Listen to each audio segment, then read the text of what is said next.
মা, আমাদের বাড়ির যজ্ঞ তো বসাবে, কিন্তু রান্না বান্না ও কি হবে না নাকি? হ্যাঁ মা, যজ্ঞর সাথে কি আমাদের বাড়িতে রান্না বান্নাও হবে? রান্না হলে কিন্তু আমি অনেক খাবার খাবো। হ্যাঁ বাবা, ভেবেছি তো তাই। তোদের বাবা রান্না বান্নার আয়োজনও করবে। কি মজা কি মজা, আমাদের বাড়ি রান্না হবে। গিন্নি, তা বলি রান্না বান্নার আয়োজন তো করতে হবে নাকি? কিন্তু 100টা মুরগি পাবো কোথায়? এখন বাজার থেকে আর মুরগি তো কেনা যাবে না, বাজারে সব রোগা মুরগি আসছে। আমিও তাই ভাবছি, এতগুলো মুরগি কোথায় পাবে? একটা কাজ করো, আমাদের হবু কাকাকে বলো গ্রাম থেকে কিছু মুরগি জোগাড় করতে। আচ্ছা ঠিক আছে, আমি হাবুকে এখনই ডাকছি।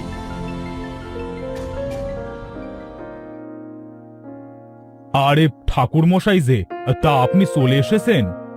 হ্যাঁ তা তো এলাম। গিন্নিমা আমাকে খবর দিয়েছিল তোমাদের বাড়ি আসবার জন্য। ও আচ্ছা আচ্ছা, বুঝলাম বুঝলাম। তা আসুন ঠাকুর মশাই, বসুন। আপনার সাথে কিছু জরুরি বিষয় আলাপ করবার আছে।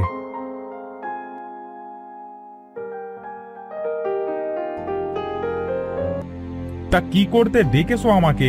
তাড়াতাড়ি বলো, বাড়িতে আমার একটু কাজ আছে। বলছি, দুদিন পর তো আমাদের বাড়ির যজ্ঞ, তা কি কি লাগবে বলেন তো? রান্না বান্নার আয়োজন তো করতে চেয়েছিলাম, কিন্তু সেরকম রান্না করার লোক খুঁজে পাচ্ছি না। এসব নিয়ে তোমরা এত ভেবো না, আমি দুদিন পর সময় মতো তোমাদের বাড়িতে এসে হাজির হব। আচ্ছা ঠাকুর মশাই, আপনি এবার আসতে পারেন।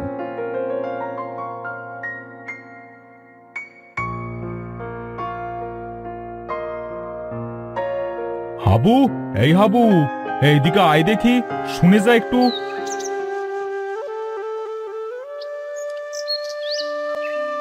কি হয়েছে জমিদার মশাই, আপনি আমাকে ডাকছেন কেন? এই দুদিন পর জানিস তো বাড়িতে যজ্ঞ আছে। যজ্ঞে আমার 100টা মুরগি দরকার। গ্রামের দিকে যা, দেখ কোথায় ভালো মুরগি পাওয়া যায়। কালকের ভেতরে 100টা মুরগি জোগাড় করে আনবি, কেমন? আচ্ছা জমিদার মশাই, আমি কালকের ভেতরে 100টা মুরগি জোগাড় করে আনবো। যাক মেরেছে গো, মুরগি তো আমার বাড়িতেই আছে, কিন্তু জমিদারকে সেটা বলা যাবে না। জমিদার যদি আমাকে টাকা না দেয়, এখনই বাড়িতে গিয়ে সব মুরগি আমাকে সরিয়ে ফেলতে হবে। এই ভোলা, কোথায় যাচ্ছিস? কাল সকাল সকাল কাজে চলে আসিস। জি জমিদার মশাই, আমি কাল সকাল সকাল কাজে চলে আসব।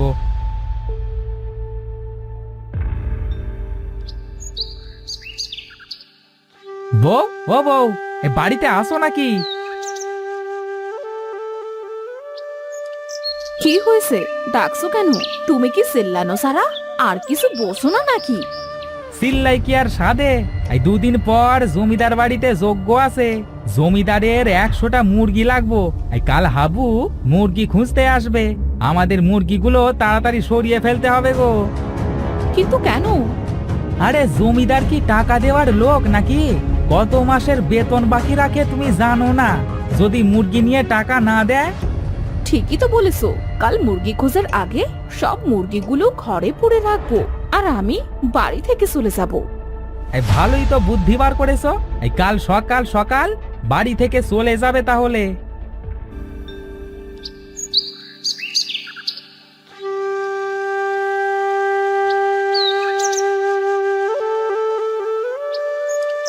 এত মুরগি আমি কোথায় খুঁজে পাবো? সারা গ্রাম খুঁজলাম, কোথাও তো মুরগি খুঁজে পেলাম না। আর কোথায় যাব? আমি চলতেও তো আর পারছি না। আরে এটা আমাদের ভোলার ছেলে না? এই খোকা, এদিকে আয়।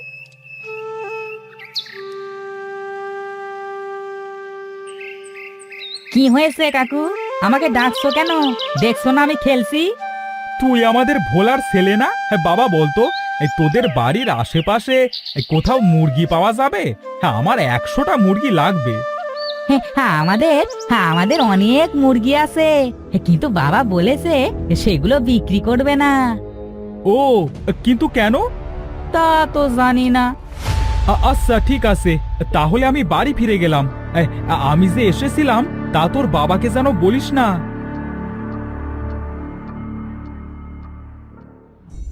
ভোলা কেন মুরগি বিক্রি করবে না? জমিদারকে ভোলার কথা বলা যাবে না, তাহলে জমিদার খুব রেগে যাবে।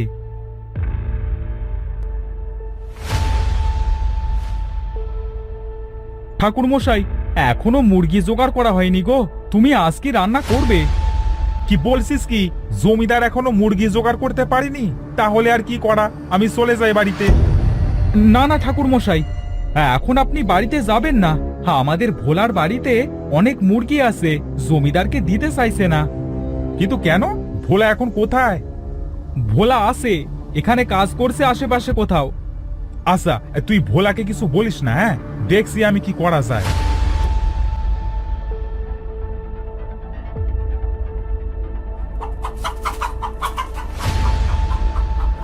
কে এই ভদ্রলোক? দেখে তো অনেক বড় লোক বলে মনে হচ্ছে। তা আমাদের বাড়িতে কি করতে এসেছে? এ বাড়িতে কি কেউ নেই? কোথায় গেছে সবাই?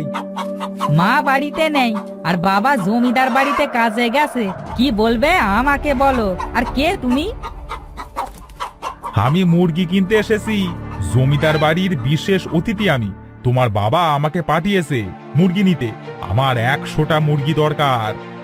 হে হে হে, আমাদের বাড়িতে অনেক মুরগি আছে, 100টার উপরে। তোমার যে কটা খুশি নিয়ে যেতে পারো। এই তো, খুব ভালো ছেলে।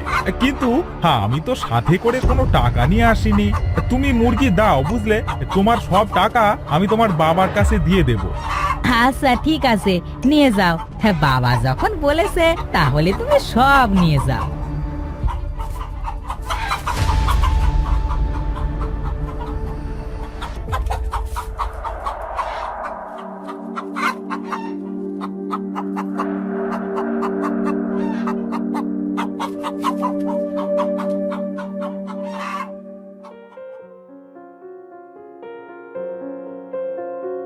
বাবা, তোর কি খাওয়া হয়েছে? হ্যাঁ মা, হ্যাঁ, আমার খাওয়া তো সেই কখন শেষ হয়ে গেছে। মা জানো, হ্যাঁ, জমিদার বাড়ি থেকে বড় লোক একজন লোক এসেছিল আমাদের বাড়িতে। কি করতে? মুরগি কিনতে। বাবা তাকে পাঠিয়েছিল। আমি 100টা মুরগি দিয়েছি। আরে গর্ধব ছেলে, তুই এটা কি করলি? আমার তেলের লাভ খলিতে দিলি?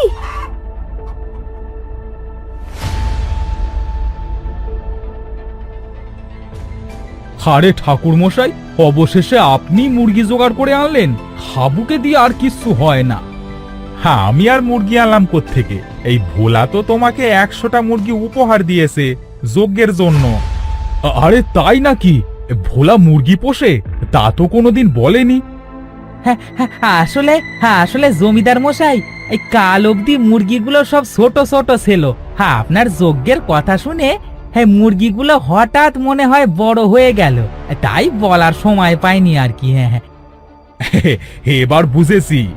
সেদিন হাবুকে মুরগি খুঁজবার কথা বললে তুমি কেন তাড়াতাড়ি বাড়ির দিকে যাচ্ছিলে। হ্যাঁ, এই চালাক ঠাকুর মশাই আমার মুরগির খবর পেলো কিভাবে? আর একে মুরগি দিলই বা কে? দেখি তো বাড়ি গিয়ে কে দিল ঠাকুরকে মুরগি। বউ, ও বউ, বউ। সর্বনাশ হয়ে গেছে গো। জমিদার বাড়ি থেকে কে যেন এসে আমার ছেলেটার কাছ থেকে ভুলিয়ে ভালিয়ে সব মুরগি নিয়ে গেছে। তোমার গর্ধব ছেলে কোনো কাজেরই না। এতবার করে মানা করে দিলাম, তারপরেও মুরগিগুলা দিয়ে দিল।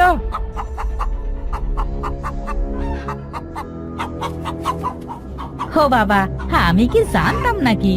ওই লোকটা তো ছদ্মবেশে এসেছিল, অনেক বড় লোক দেখা যাচ্ছিল। সে বলল তুমি তাকে পাঠিয়েছো আর তোমার কাছে টাকা দিয়ে দেবে, তাই আমি মুরগিগুলো দিয়ে দিলাম। খুব ভালো করেছিস। আমি এবার জমিদার বাড়ি গেলাম, না হয় আমাকে সবাই খুঁজবে।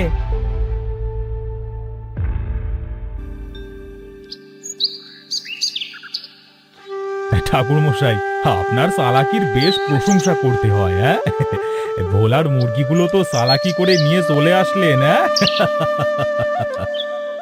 যদি কেউ কোনো জিনিসে কৃপণতা করে তাহলে তার থেকে এভাবেই সেই জিনিস আদায় করতে হয়। আমি না মানে জমিদার মশাই, আমি তো দিতেই চেয়েছিলাম, কিন্তু মুরগিগুলা অনেক ছোট ছিল। বাবা, ও বাবা, কাল পর্যন্ত মুরগি তো বেশ ছোটই ছিল, আজ এত বড় হয়ে গেল যে। যাক, তাও ভালো, ছোট মুরগির মাংস কিন্তু ঠাকুমশাই বেশ সুন্দর করে রান্না করেছে। বুঝেছো ভোলা, আমি তোমাকে ঠকাবো না। তোমার মুরগির সঠিক মূল্য আমি তোমাকে দিয়ে দেবো। হ্যাঁ, তোমরা সবাই তাড়াতাড়ি খাওয়া শেষ করো।